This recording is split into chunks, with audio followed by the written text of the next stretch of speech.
नमस्कार दोस्तों, मैं Sanjay Verma, motivational speaker and education trainer, आपका स्वागत करता हूं हमारे चैनल नोट्स क्रिएशन पर। पेरेंटिंग टिप के बारे में बात कर रहे थे, उसी के तहत आज मैं आपके सामने बच्चों की एक विशेषता के बारे में जिक्र करूंगा। वो है power of imitation. Imitation word का मतलब होता है नकल करना, कि बच्चों में एक बहुत ही बड़ी विशेषता पाई जाती है कि बच्चे नकल करके बहुत कुछ सीखते हैं। This is called the power of imitation. Generally हर एक पेरेंट्स की, गार्जियन की एक कंप्लेंट रहती है कि उनका बच्चा टीवी बहुत देखता है, बहुत कहने के बावजूद भी क्या है वो बंद नहीं करता। दूसरे कुछ ऐसे अभिभावक हैं जो ये सोचते हैं कि उनका बच्चा मोबाइल बहुत देखता है, जैसे हम इधर उधर हों वो मोबाइल पकड़ लेता है।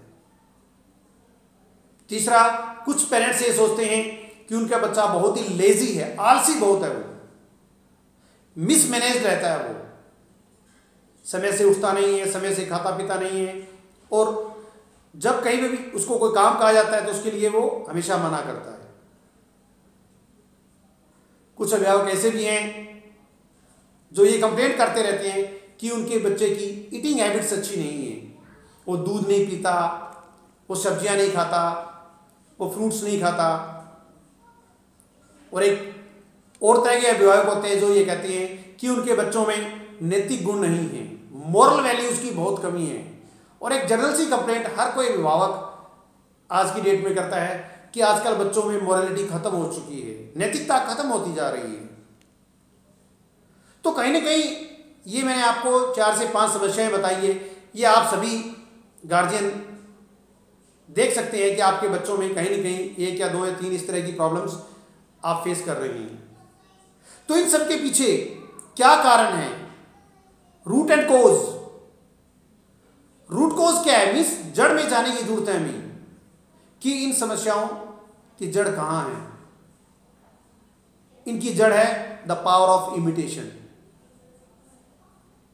देखिए, एक बच्चा जब जन्म लेता है, अगर वो बंगाल में जन्म लेता है तो 1 साल बाद वो बंगाली सीख जाता है। अगर वो पंजाब में जन्म लेता है, पंजाबी सीख जाता है। महाराष्ट्र में जन्म लेता है, मराठी सीख जाता है। गुजरात में गुजराती। ऐसा क्यों होता है? This is only because of power of imitation. जब बच्चा स्कूल में एडमिशन लेता है तो उसे सिखाया जाता है ए बी। एक्चुअली उसे मीनिंग नहीं पता ए का क्या होता है, पर वो उसको देख के ये पहचान करता है कि ये ए है। This is also a power of imitation. Imitate करता है उस चीज को वो कि ए ये होता है, एप्पल होता है। तो जिंदगी में जब भी कोई बच्चे प्रॉब्लम फेस करते हैं तो उन प्रॉब्लम्स के पीछे कहीं ना कहीं ये पावर ऑफ इमिटेशन होती है। आज हमें लगता है कि हमारा बच्चा गलत शब्दों का प्रयोग करता है, हमारा बच्चा गलत संगत में है, बच्चा गलत तरह के गेस्चर्स यूज करता है, गलत आदतें उसमें विकसित हो रही हैं। तो कहीं ना कहीं पावर ऑफ इमिटेशन काम कर रहा है।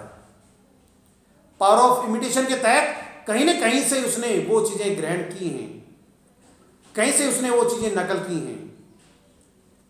हम बच्चों को कहते हैं कि मोबाइल ना देखें, टीवी ना देखें, तो कहीं ना कहीं ये हैबिट उसको कहीं हमसे ही तो नहीं मिली है।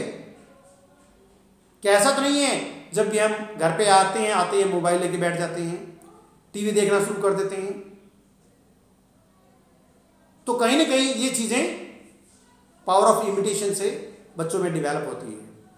जब भी बच्चा किसी तरह से एक एबनॉर्मल बिहेव करता है, मीन्स नॉर्मल से हटके कुछ भी बिहेव करता है, कुछ शब्दों का प्रयोग करता है, कुछ बिहेवियर ऐसे करता है, तो आपको उसमें जड़ में जाने की, उस बच्चे को डांटने की जरूरत नहीं है, उस बच्चे को तुरंत रिएक्शन देने की जरूरत नहीं है।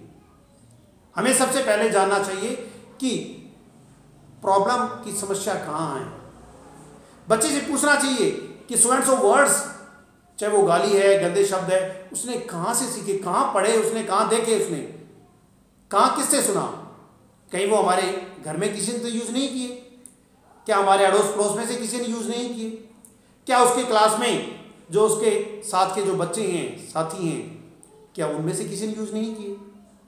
तो इस तरह की प्रॉब्लम जब आती है तो सबसे पहले अभिभावक अपने लेवल पे जांच करें, फिर स्कूल के साथ वो ये चीजें शेयर करके जानने की कोशिश करें कि बच्चा इस तरह की जो हैबिट्स है वो कैसे डेवलप कर रहा है,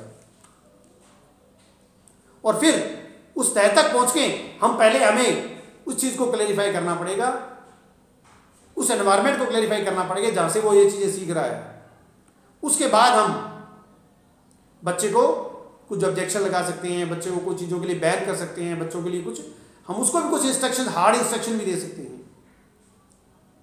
तो कहने का मीनिंग है पावर ऑफ इमिटेशन को आप समझें, बच्चों के इस गुण को समझें, और हर एक उसके बिहेवियर के पीछे उस पावर ऑफ इमिटेशन को आप कैलकुलेट करें कितना वर्किंग में है वो, और उसके साथ ही आप उसका रिजल्ट निकालें, उसके अकॉर्डिंगली आप एनालाइज करें उसके बिहेवियर को, और उसके अकॉर्डिंग उसका रेमेडी, उसका उपचार करें।